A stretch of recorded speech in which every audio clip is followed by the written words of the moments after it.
Bienvenue dans l'événement du dimanche, ravi de vous retrouver. Bonjour Yael Braun-Pivet. Bonjour. Merci beaucoup d'avoir accepté notre invitation. Nous sommes ravis de vous recevoir, présidente de l'Assemblée nationale, avec à mes côtés pour vous interroger durant cette heure d'interview, Arlette Chabot. Bonjour. Bonjour à vous. Et bonjour Madame la Présidente. Bonjour. Beaucoup de sujets à aborder ensemble, l'actualité est riche. On sera aussi curieuse avec Arlette de vous entendre sur ces articles de presse qui vous décrivent désormais comme le poil à gratter de la Macronie. Je vous vois réagir. Au dire de certains, vous réagissez comme une députée frondeuse. Voilà, je vous vois lever les yeux au ciel, mais il y aura peut-être quelques mises au point à faire. Mais d'abord, la situation politique française. Et ça y est, cette mise au point du Premier ministre, ça va mieux en le disant. Le 49.3 sera activé demain à l'Assemblée nationale. C'était impossible de faire sans. Madame la Présidente. C'est un processus très classique en fait concernant le budget, comme on le sait dans notre pays et dans tant d'autres pays également et dans nos communes. Voter le budget, c'est assumer de faire partie d'une majorité et donc évidemment à entendre les déclarations des uns et des autres. Nous n'avons pas aujourd'hui de majorité absolue à l'Assemblée nationale et donc la seule voie d'action qui était celle qu'avait utilisée Michel Barnier en son temps et Elisabeth Borne et les autres premiers ministres, c'est de passer par le 49.3. Mais je vous pose la question parce que il y a encore moins de 48 heures sur nos plateaux, le ministre de l'économie, la ministre du budget, Amélie de Montchalot disait encore c'est pas automatique, on va voir. Est-ce qu'ils ont fait planer le doute un peu trop longtemps? Je n'en sais rien, mais en tout cas ce qui est sûr, c'est que contrairement à ce qu'on pouvait penser avant, on se disait le 49.3 c'est la solution de la facilité. C'est pas vrai. On a vu en décembre, le 3 décembre dernier, que ce n'était pas la solution de facilité puisque le gouvernement de Michel Barnier est tombé sur un 49.3 qu'il avait actionné sur le budget de la sécurité sociale. Donc c'est un acte qui est grave, important. Le Premier ministre engage la responsabilité de son gouvernement devant l'Assemblée nationale et l'Assemblée nationale prendra ses responsabilités. Lundi 49.3, il y aura probablement une motion de censure qui sera déposée dans la foulée. Les Insoumis l'ont annoncé. Les Insoumis qui ont comme pratique depuis 2022 de déposer systématiquement une motion de censure après l'engagement d'un 49.3.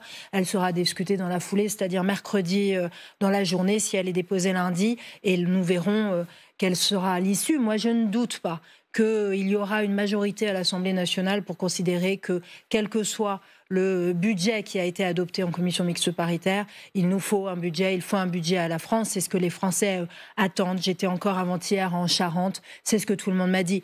Ils n'attendent pas un budget miraculeux ni le budget parfait. Ils veulent simplement que nous puissions continuer à avancer sérieusement et donc il nous faut pour ce faire un budget. Arlette. Oui, on peut avoir deux 49.3, c'est ce qu'annonce le Premier ministre, à la fois sur le projet de loi de finances et on le sait aussi sur le projet de finances de la sécurité sociale, texte sur lequel son prédécesseur, Michel Barnier, était tombé. Ça veut dire qu'il dit 10 jours pour tout régler, c'est-à-dire vous évoquez un premier débat de censure, et puis il y aura un deuxième 49.3 qui sera annoncé, et un deuxième débat de censure. C'est fini quand ? Alors en fait, c'est un processus qui est un peu long. Je vais vous expliquer, si vous me le permettez, en quelques instants. D'une part, sur le budget de la France, il y a eu ce qu'on appelle une commission mixte paritaire avec 7 députés, 7 sénateurs qui se sont mis d'accord. Cela conclusive vendredi. 15 ans qu'il n'y avait pas eu de commission mixte paritaire conclusive, donc il faut saluer aussi là l'effort de compromis qu'ont fait les parlementaires, députés et sénateurs réunis. Donc là-dessus, une fois que le 49.3 est engagé et si jamais la motion de censure n'est pas adoptée, le budget de la France sera considéré comme adopté par l'Assemblée nationale mercredi à l'issue du vote sur la motion de censure. S'agissant du budget de la sécurité sociale, là on est dans un processus différent puisque les conclusions de la commission mixte paritaire qui avait elle aussi été conclusive en novembre 2024, ont été rejetées, puisque en décembre, le gouvernement de Michel Barnier est tombé. Donc là, nous avons repris la procédure parlementaire par une nouvelle lecture. Et donc là, il y aura plusieurs 49.3, si c'est la voie que choisit de suivre le Premier ministre, parce qu'il y a plusieurs étapes encore de discussion parlementaire et plusieurs parties du texte qui doivent faire l'objet à chaque fois d'un vote de l'Assemblée nationale. Et c'est la raison pour laquelle le processus pour arriver au bout du budget de la sécurité sociale pourra prendre plus de jours, une dizaine de jours probablement, tout dépend encore une fois, de la façon dont se comportera l'Assemblée nationale et ses députés. Justement, on va parler de l'attitude de l'Assemblée des députés. Vous semblez plutôt confiante. Juste une question sur le 49.3. Est-ce que vous dites, sur le budget, la sécurité sociale, OK. Ensuite, si François Bayrou est maintenu, il doit s'engager à ne plus gouverner, à faire passer des textes par 49.3. Est-ce que ça peut faire partir finalement du bouquet proposé à cette majorité qu'il n'a pas justement? Ouais. Moi, j'ai jamais été de ceux qui critiquaient le 49.3, considérant que c'était un outil qui permettait de faire face quand nous n'avions pas de majorité, ou alors de faire face quand il y avait de l'obstruction parlementaire. Et c'est un outil constitutionnel et c'est pas antidémocratique, c'est ça. C'est pas antidémocratique et j'observe que quelle que soit la majorité au pouvoir, de droite ou de gauche, personne n'a jamais proposé de supprimer le 49.3 parce que on est bien conscient qu'il permet d'éviter les blocages et donc il est utilisé dans l'intérêt du pays. Il faut savoir son usage a été limité en 2008. Nous ne pouvons l'utiliser qu'une seule fois en session ordinaire sur un texte majeur. Maintenant, moi, j'invite le gouvernement, le Premier ministre, à dialoguer au maximum pour construire des compromis parce qu'on ne peut pas gouverner contre l'Assemblée nationale. L'Assemblée nationale a été élue. Elle a été élue par le peuple français. C'est sa dernière expression démocratique. Et donc, pas de contournement de l'Assemblée nationale. Il nous faut une écoute attentive de nos parlementaires, des parlementaires que j'ai l'honneur et qui m'ont confié cette mission de présider à leur destinée. Moi, je pense que c'est fondamental d'ouvrir une nouvelle ère politique faite de dialogue, d'écoute, de compromis, de consensus. Mais en ce sens-là, il est plutôt habile, François Bayrou, là, parce que finalement, il constate lui-même d'ailleurs qu'il y a une nouvelle voie, comme il l'avait dit, il y a un chemin.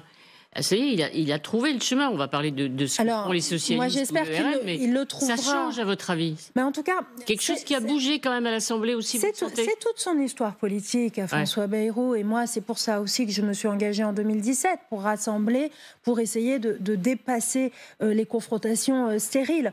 Et donc, je crois que c'est ça qu'il essaye de mettre en œuvre aujourd'hui. Et puis, aujourd'hui, c'est une lapalissade. Mais ce n'est pas hier. Nous avons eu un gouvernement qui a été renversé. C'était la première fois depuis 62 ans. Depuis 62 ans. Et cette réalité-là, elle s'impose à tous. Nous n'avons pas de majorité à l'Assemblée nationale et nous avons des oppositions qui, à l'Assemblée nationale, n'ont pas hésité à un moment donné de censurer le gouvernement. Et donc chacun aujourd'hui connaît cette histoire-là et doit s'élever pour faire avancer notre pays. On sait bien aussi que la censure a eu un coût très important. Catherine Vautrin et d'autres l'ont chiffré 12 milliards d'euros. Nous n'avons pas les moyens de continuer ainsi. Nous sommes en recherche d'économie. Il faut être responsable. En tout cas, quand on fait de la politique, c'est la moindre des choses et c'est ce qu'attendent de nous les Français. Moi, j'ai été en Charente, dans le Loiret, je serai la semaine prochaine dans le Var. Ils me le disent partout. Mais ceux qui votent la censure sont irresponsables. Aujourd'hui, au mois de février, en tout cas, moi, je les invite à prendre leurs responsabilités qui sont celles de la France. Et l'intérêt de la France, aujourd'hui, c'est d'avoir un budget. On vous a entendu sur la censure. Elle sera déposée, c'est une certitude par les Insoumis. Demain, en fin d'après-midi, semble-t-il, pour une discussion mercredi. Les yeux sont braqués sur le Parti socialiste, pas que, on viendra aussi au Rassemblement national. Prennent-ils le chemin de la non-censure, selon les remontées que vous avez? Vous êtes au cœur de cette machine qui est le Parlement aujourd'hui. Vous avez des discussions, vous parlez entre vous. Est-ce que vous pensez que ce qu'ils ont fait il y a 3 semaines, en décidant de ne pas voter, en grande majorité, 8 ont voté, 8 députés socialistes ont voté cette censure, on prend ce même chemin? Peut-on leur faire confiance? C'est ça que je vous demande. Alors on peut leur faire confiance, on peut faire confiance aux parlementaires d'une façon générale. Vous savez, vous ne pouvez pas rentrer dans des logiques de dialogue, de compromis, de consensus si vous ne faites pas confiance à tous ceux qui rentrent dans cette logique-là. Moi, je voudrais saluer, et pas seulement eux, j'ai le groupe Liberté Indépendant Outre-mer et Territoire, le groupe Lyotte est aussi rentré dans cette logique de dialogue. Les écologistes aussi ont participé, les communistes. Chacun est venu, je crois, avec vraiment un esprit positif dans les discussions qui ont été menées au ministère de l'économie et des finances. Donc moi, j'ai confiance parce que lorsque l'on fait de la politique, on s'engage. Vous savez, on ne s'engage pas pour soi-même. On s'engage parce que on veut poursuivre un objectif d'intérêt général. Et puis, on n'exerce pas un mandat pour soi. Le mandat, c'est exercer un mandat que nous ont confié les Français. Et à entendre les Français, à les rencontrer, je vous dis quasiment quotidiennement lorsque je me déplace, je les entends et ils me disent: nous voulons avancer, mettez-vous autour d'une table, retroussez-vous les manches, discutez entre vous. Il n'est plus temps de ces conflits, de ces querelles stériles. Et donc moi, je n'ose imaginer que des partis qui sont responsables, qui sont des partis de gouvernement, puissent s'engager dans la voie qui serait une voie très chaotique, très dangereuse pour notre pays. Et lorsque l'on regarde le monde, nous ne pouvons pas nous permettre de nous engager dans une voie de la déstabilisation.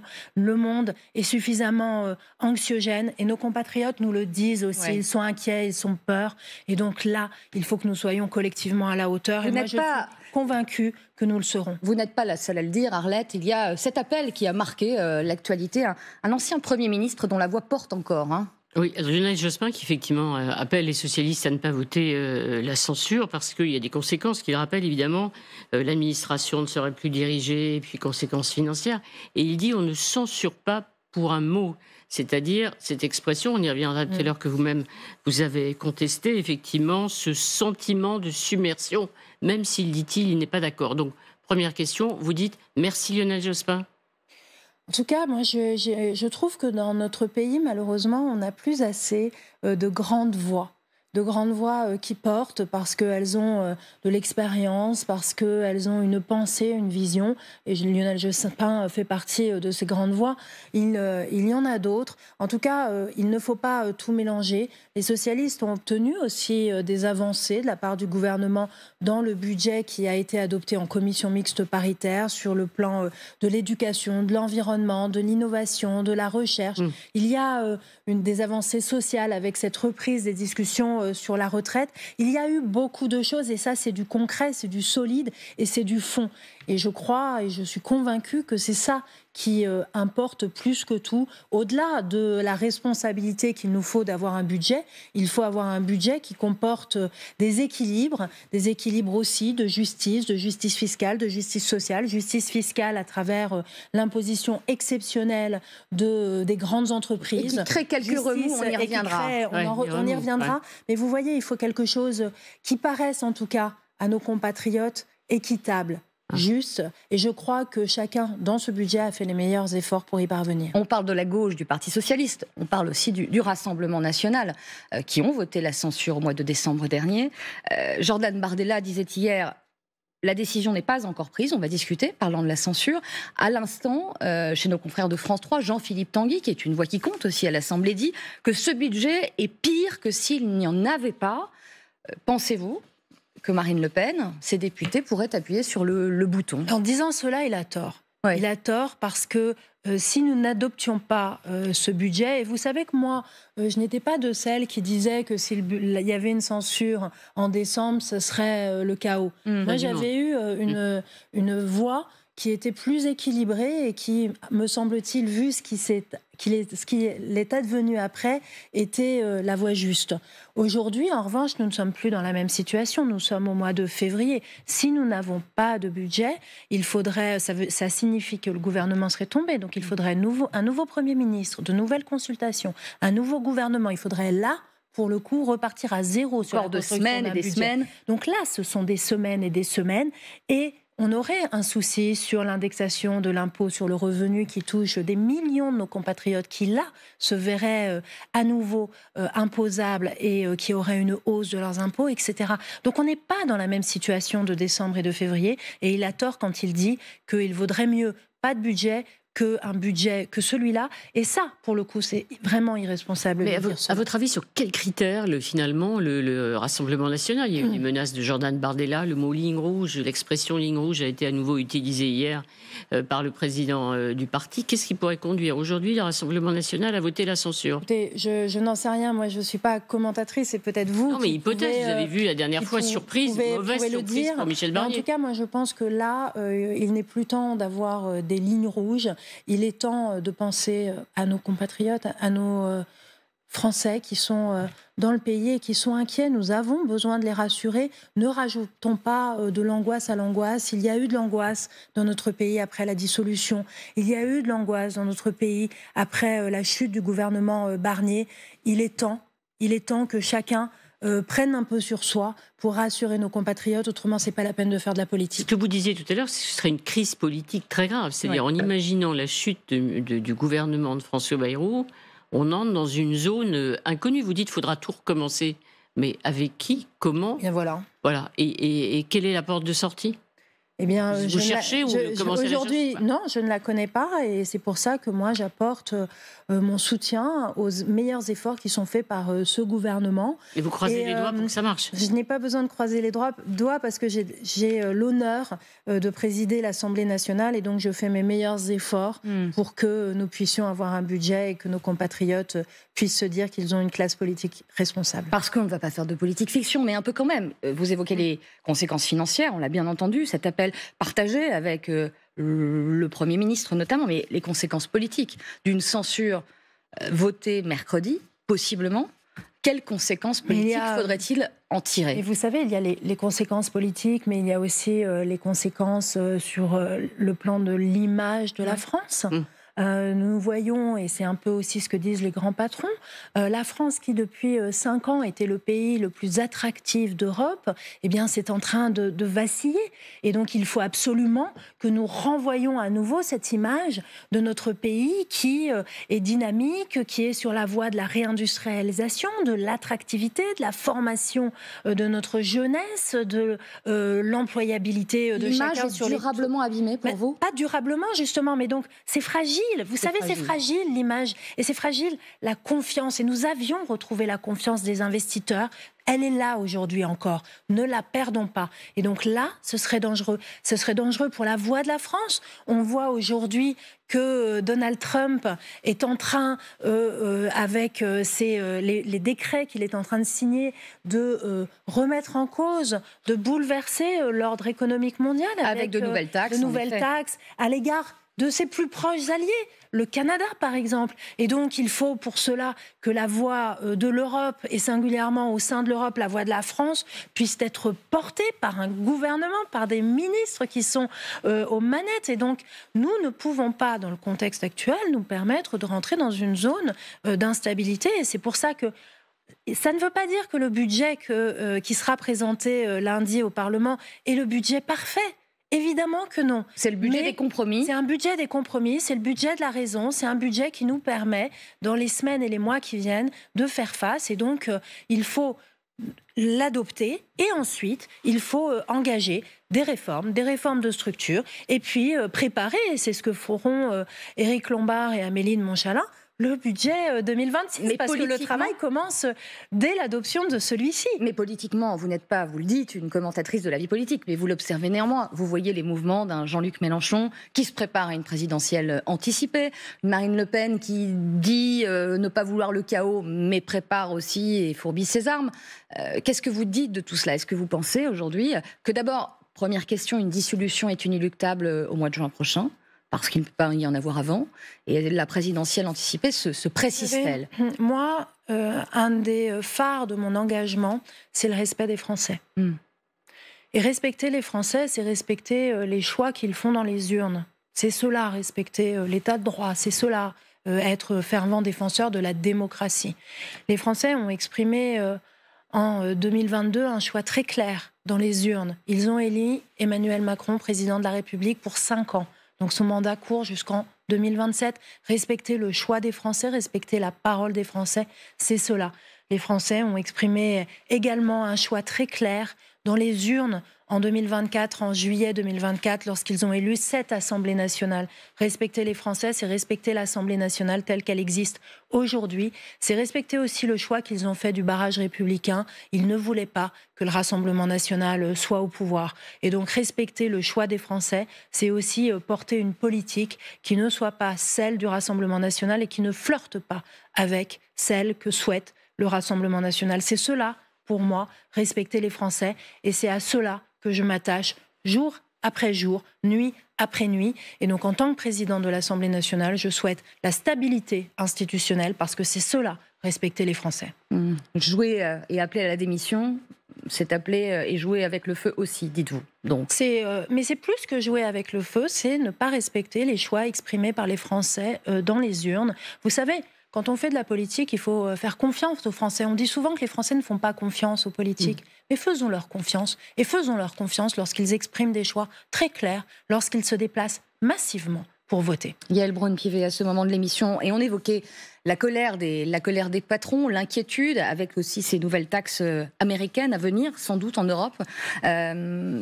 Effectivement, ces mots très durs d'un certain Bernard Arnault, PDG de LVMH, mots durs aussi du patron des patrons, Patrick Martin, qui dit voilà, ceux qui peuvent partir partent, et ils ont raison.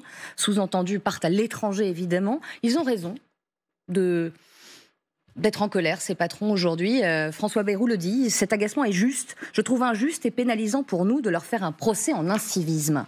Les mots du Premier ministre. Alors, je pense qu'ils ont raison d'être inquiets. Et justement, c'est aussi cette instabilité politique, c'est cette instabilité au niveau mondial qui fait et qui génère cette inquiétude-là. Et donc, cette inquiétude, elle est légitime. Il faut également, mais ils le sont. Moi, je n'ai pas de doute parce qu'ils défendent au quotidien la production en France. Bernard Arnault est un patron qui a des dizaines de milliers d'emplois dans notre pays. Il fait vivre notre économie et donc il ne faut pas considérer à la légère ce qu'ils nous disent. Et on parlait tout à l'heure d'attractivité de la France grâce à une politique de l'offre qui a été menée de façon très résolue depuis 2017. Il ne faut pas que cette politique de l'offre soit enrayée parce que nous avons besoin de patrons qui entreprennent en France. Moi, je n'ai pas entendu leurs propos comme un appel à la délocalisation. Bien au contraire, c'est plutôt une alerte. Il a rectifié d'ailleurs. L'alerte, il faut que nous l'entendions. En revanche, après, que les grands patrons puissent, à un moment donné, être appelés à contribuer à un effort exceptionnel, je trouve que c'est normal. Notre pays, en ce moment, est en difficulté budgétaire et donc nous avons besoin de l'effort de tous. Et l'effort de tous, c'est évidemment l'effort aussi des grands patrons et de nos fleurons industriels. Je ne crois pas les avoir entendus rechigner à cet égard. En revanche, il faut que cet effort soit exceptionnel. Il ne s'agit pas de créer de nouvelles taxes et de nouveaux impôts durables. Une taxe d'un an, c'est un peu le sujet. Il faut croire aussi en la parole politique. Ouais. Il y a un engagement. Commission mixte paritaire, les parlementaires se sont mis d'accord pour une taxe exceptionnelle 8 milliards d'euros d'un an. Eh bien, moi, je crois qu'il faut nous croire. Parce qu'autrement, si on ne croit pas aux engagements des politiques sur ce point, lorsqu'ils sont à ce point officiel, eh bien, ça n'est plus la peine de se parler, ça n'est plus la peine de dialoguer. Moi, ça, je n'y crois pas. Mais nous avons besoin de forces économiques qui créent de l'emploi en France. Nous avons, grâce à elles et grâce à beaucoup de dispositifs, créé 2 millions d'emplois depuis 2017. On voit qu'en ce moment, le chômage remonte. Et donc, là aussi, il y a de l'inquiétude dans nos territoires, chez nos compatriotes. Donc, prenons garde à ne pas fragiliser notre économie. Nous avons besoin de l'effort de tous et nous avons besoin singulièrement de nos grands industriels. Mais je sais qu'ils le savent et ils savent qu'ils peuvent compter sur nous, mais comme nous savons que nous pouvons compter sur eux. Alors, il y a quelqu'un qui a réagi très violemment aux propos à la fois de M. Arnault, du président Patrick Martin du MEDEF. C'est Sophie Binet, à la tête de la CGT, qui dit « Ça y est, les rats commencent à quitter le navire ». Qu'est-ce que ça nous dit des relations sociales en France ou de la, comment dirais-je, conception du rôle que doit avoir un grand syndicat dans la vie politique française ? Vous aurez compris déjà que je déteste cette utilisation de ce type de vocabulaire. Je trouve que ça n'a pas sa place dans le débat public parce que moi, je suis plutôt quelqu'un qui prône un peu de nuance et un esprit constructif. Et quand on quand on utilise ce vocabulaire, ça n'est ni signe d'un esprit constructif, ni signe de respect et de nuance. Moi, ça me choque, évidemment que ça me choque. On ne parle pas comme cela de ces personnes qui, en plus, qui sont créatrices de richesses et qui sont créatrices d'emplois et qui permettent à la France aussi de briller dans le monde. Quelle France on veut ? Est-ce qu'on veut une France qui n'est pas championne sur un certain nombre de secteurs ? On parle du luxe, on peut parler de l'aéronautique, on peut parler du spatial, on peut parler aussi de la recherche médicale. Nos médecins font des prouesses dont on est malheureusement peu assez peu fiers, et on devrait l'être beaucoup plus. Donc soyons fiers de ce que l'on fait, de ce que l'on fait aux entreprises. Et à nouveau, c'est parce que nous avons de l'emploi que nous pouvons assumer, avoir un modèle social qui est unique au monde et qui est protecteur, et dont je suis très fière également. Et donc, faisons attention, prenons garde à ne pas opposer les gens les uns contre les autres. C'est ensemble que nous arriverons et que nous parviendrons à contribuer au redressement de la France et à faire briller la France au niveau mondial. Et donc, n'opposons pas les uns aux autres. Et il faut avoir une industrie, il nous faut avoir des entreprises qui créent de l'emploi et qui créent de la richesse. Et qui acceptent une taxe exceptionnelle d'1 an. C'est ce que j'ai dit également. Ça fait partie. Mais je n'en doute pas. En tout cas, moi, les chefs d'entreprise que j'ai rencontrés m'ont dit que l'effort exceptionnel, ils l'acceptaient, mais parce qu'il y avait effort et qu'il y avait exceptionnel. À votre même place, ici même, sur ce plateau, il y a une semaine tout juste, le Premier ministre prononçait ces mots, évoquait un sentiment de submersion migratoire. Il maintient ses propos. Il le dit, ce ne sont pas des mots qui sont choquants. Et dans la tribune dimanche encore aujourd'hui, il le dit, si on ne voit pas l'inquiétude profonde face à notre incapacité à réguler l'immigration, on nie la réalité. À vous, Yaël Braun-Pivet, on sait que vous n'êtes pas complètement en accord avec ces mots. Il fait quoi, François Bayrou, du Mitterrand dans le texte? On ne peut pas accueillir toute la misère du monde, ça c'était Michel Rocard. À nouveau, je ne suis pas là pour commenter et pour me mettre dans la tête des autres. En revanche, moi, ce n'est pas mon vocabulaire. On parlait tout à l'heure de Sophie Binet avec les rats qui quittent le navire, ça n'est pas mon vocabulaire. Sur l'immigration, la submersion, ça n'est pas mon vocabulaire. C'est un vocabulaire qui ne correspond pas à ce que je suis et donc que je n'utilise pas personnellement, et c'est ce que j'ai dit et je le réaffirme aujourd'hui. Après, il ne faut pas être naïf. Nous avons deux sujets finalement dans notre pays. On a la question migratoire qu'il faut regarder en face. Il faut la regarder avec beaucoup de lucidité, mais il ne faut pas faire d'amalgame. Nous avons une immigration qui est régulière, qui est, j'allais même dire, souhaitée. Il s'agit de l'immigration de travail et nous l'avons même encouragée dans les derniers textes que nous avons votés à l'Assemblée nationale. C'est un peu plus de 50 000 visas qui sont donnés aujourd'hui pour des travailleurs dont nous avons besoin. Et également, nous avons plus de 10 000 personnes qui viennent avec ce qu'on appelle des passeports talents. C'est quelque chose que l'on a créé et qu'il faut évidemment continuer à réaliser. Nous avons un peu plus de 100 000 étudiants qui viennent tous les ans en France. Évidemment, nous sommes heureux d'accueillir des jeunes qui ont envie de venir se former dans nos grandes écoles, dans nos universités. Il y va aussi de questions de francophonie, de rayonnement de la France. Nous sommes en train de former les élites des pays avec lesquels nous avons des partenariats. Et évidemment, cette immigration qui est passagère, formation d'étudiants, il faut également la garder. Nous avons également une immigration de regroupement familial avec des Français comme vous, comme moi, qui sont amoureux et qui fondent des familles avec des personnes qui ne sont pas de nationalité française et qu'ils font venir dans notre pays.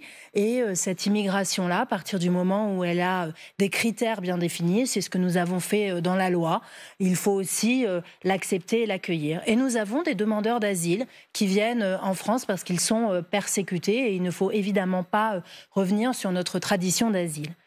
Une fois que l'on a dit ça, il faut dire également qu'il ne faut pas que des personnes viennent en France en dehors de ces filières-là. Et donc ça, c'est la lutte pied à pied contre l'immigration irrégulière. Et puis, il faut que ceux qui sont venus dans le cadre des filières légales, eh bien, si ils ne sont plus en situation régulière parce que leur visa est expiré s'ils ont fini leurs études, parce qu'ils n'ont pas eu leur demande d'asile reconnue, eh bien, il faut que ceux-là repartent dans leur pays parce qu'ils n'ont pas vocation à rester ici. Et donc, notre sujet sur l'immigration, c'est surtout et avant tout une question de comment on arrive enfin à exécuter les décisions qui sont prises d'éloignement du territoire français. On voit qu'on n'est pas bon. C'est une question de procédure et nous avons adopté un certain nombre de dispositions dans la dernière loi pour simplifier les procédures.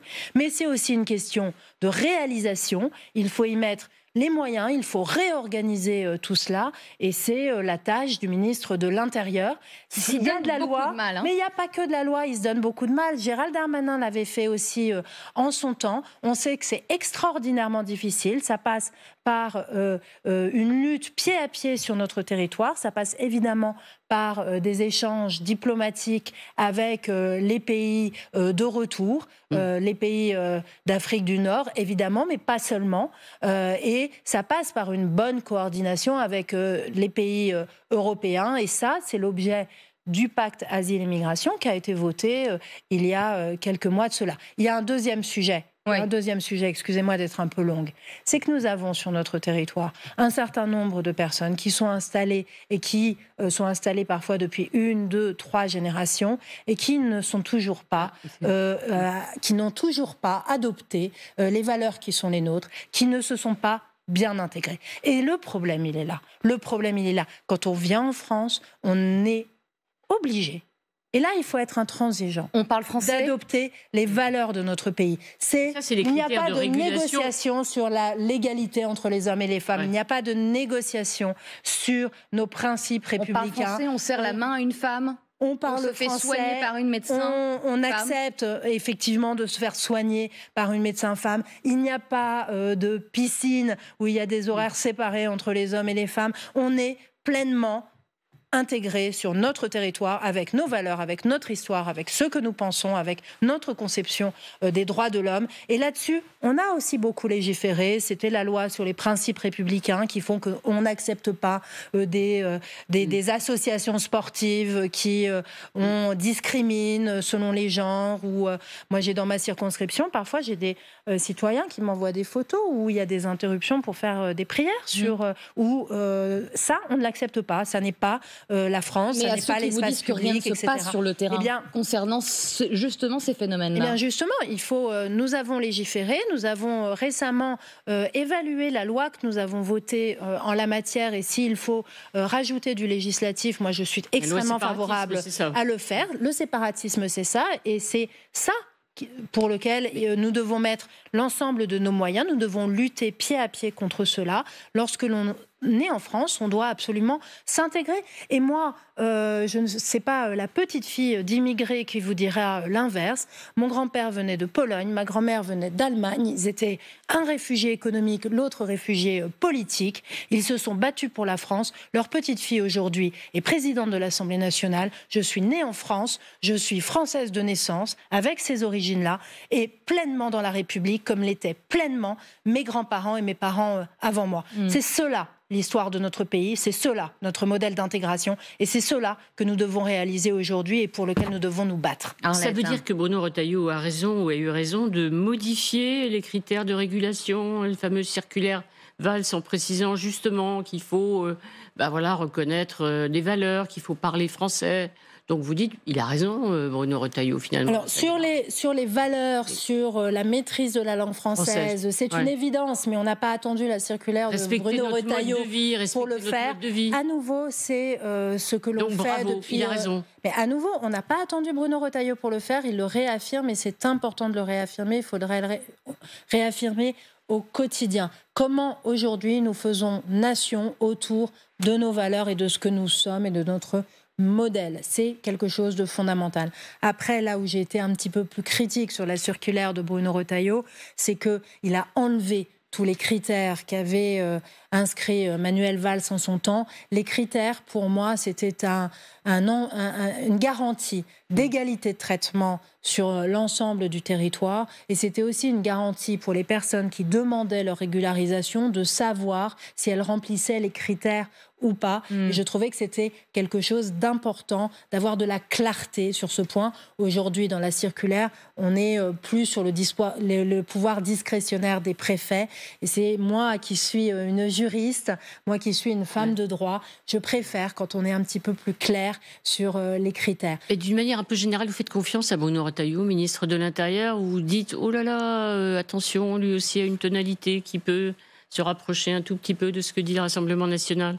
Vous êtes en confiance avec lui ? Moi, je suis en confiance parce que je le connais peu, hein. Ce n'est pas évidemment quelqu'un qui était de ma famille politique, mais en tout cas, je vois qu'il agit avec beaucoup de sincérité. Et donc, partant de là, moi déjà, lorsqu'on fait de la politique, je trouve que lorsqu'on est sincère et qu'on porte ses convictions, pour moi, c'est déjà quelque chose d'extrêmement positif. On vous pose la question quand même, parce que... Voilà, après, moi, j'exprime mes désaccords quand ils existent. Et vous les exprimerez. Mais non pas pour fronder, simplement parce que je crois que c'est ça, faire de la politique, c'est pouvoir exprimer des convictions, regarder comment on peut cheminer ensemble pour pouvoir trouver des dispositions qui ne heurtent ni les convictions de l'un ni les convictions de l'autre. Mais on vous pose la question et on vous titille un peu sur Bruno Retailleau, parce que ce long dégagement sur l'immigration que vous faites, très clair, va en totale contradiction avec les sorties récentes du ministre de l'Intérieur. Quand il déclare de manière très simple que l'immigration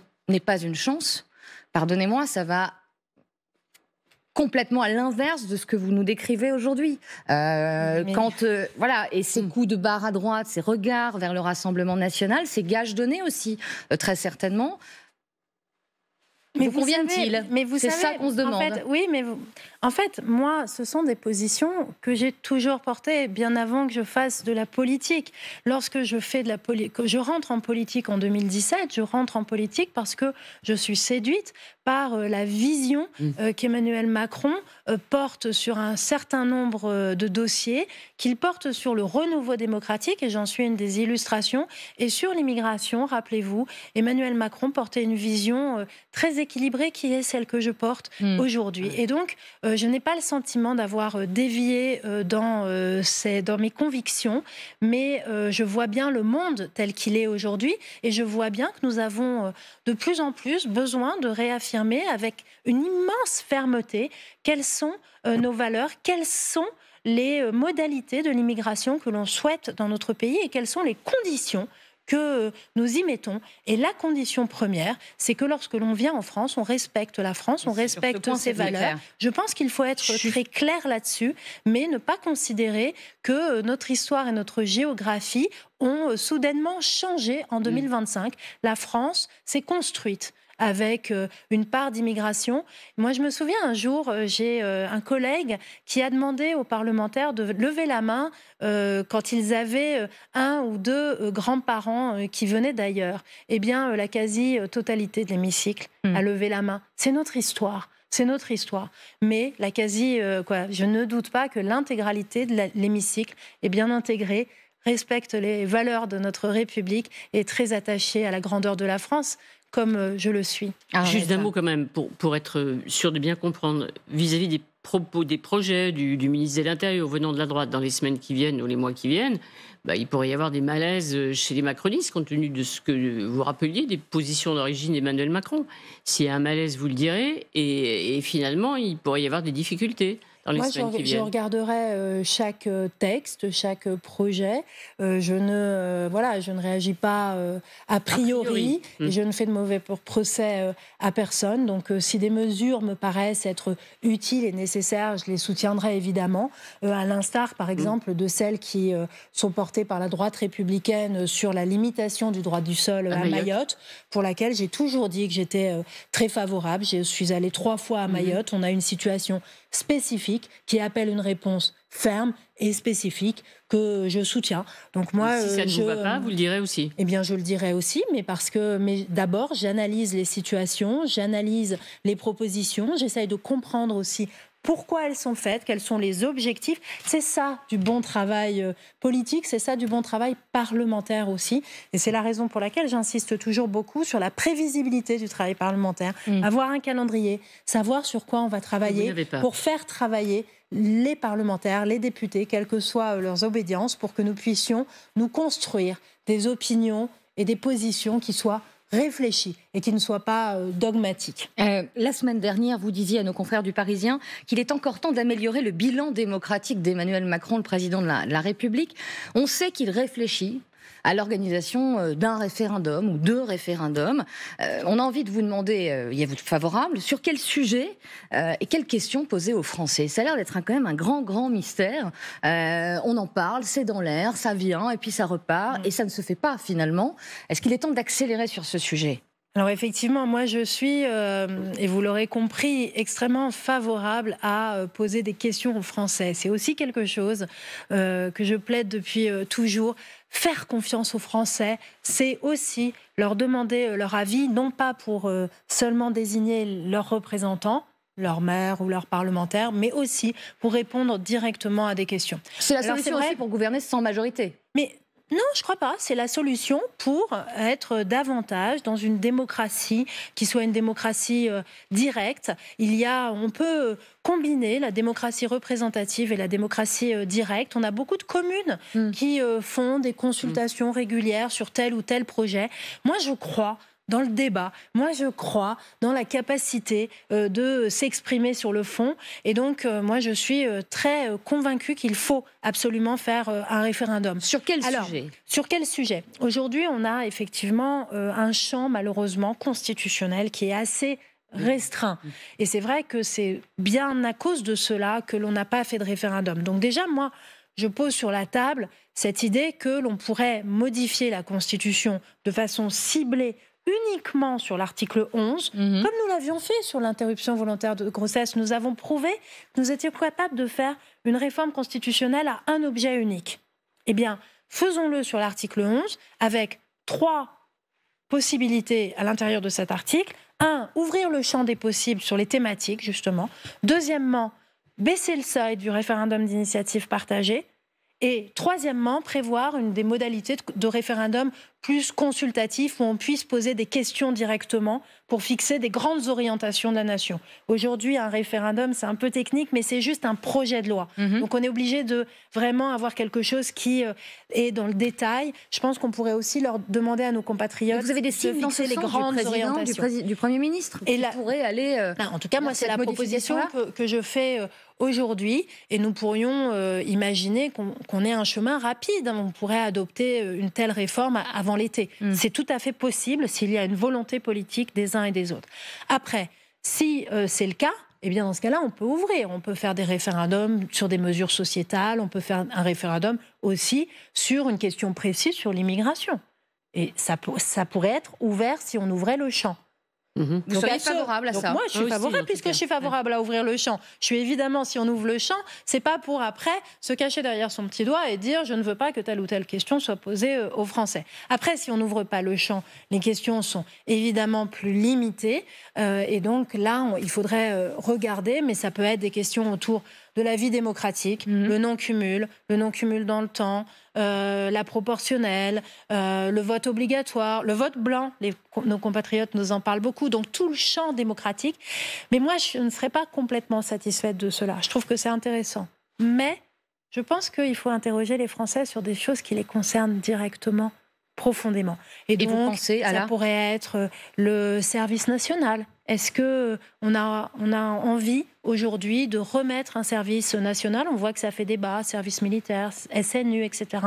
Est-ce qu'on a un réengagement de notre jeunesse autour de la nation par un service national? Je trouve que ça serait un très beau sujet de référendum et de débat dans l'opinion publique. Il y en a d'autres, évidemment. C'est poser la question sur la fin de vie. Je vous interromps parce que la fin de vie, c'est un sujet qui vous tient très à cœur. Et Arlette, le Premier ministre a tranché. Ce sera 2 textes. 2 textes, l'un sur les soins palliatifs, la fin de vie, et puis le droit, un autre texte sur le droit de choisir, on va le dire comme ça, sa mort et le moment de sa mort. Vous lui avez demandé de garder ce qui était une seule loi. Il continue à dire qu'il y en a 2. Bon, vous êtes résigné. Il dit que les 2 textes seront examinés en même temps, simultanément ou successivement. Vous lui faites confiance? Alors, je fais toujours confiance par principe. Mais après, il y a un mais. Non, mais en fait, j'entends cette idée d'avoir 2 textes qui cheminent ensemble. Ouais. Mais ça veut dire qu'il y a un cheminement qui dure 2 ans, qui passe de l'Assemblée nationale au Sénat, etc. Ouais. Donc, on peut démarrer ensemble et pas forcément faire tout le chemin ensemble. Donc, c'est un petit peu l'inconvénient et le risque que l'on court. Après, sur les soins palliatifs, à nouveau, moi, vraiment, j'invite le gouvernement à mettre en œuvre la stratégie nationale soins palliatifs qui avait été décidée. C'est pas la peine de faire une loi, c'est ça que vous dites? La loi, elle est vraiment sur des détails, en fait, et sur des choses organisationnelles. Et on sait tous que pour les soins palliatifs, ce qu'il faut faire, c'est ouvrir des lits, c'est former nos soignants. Et ça, il n'y a pas besoin de loi. Et là, on a un plan qui date de 2024 et qui n'attend qu'une chose, c'est d'être mise en œuvre.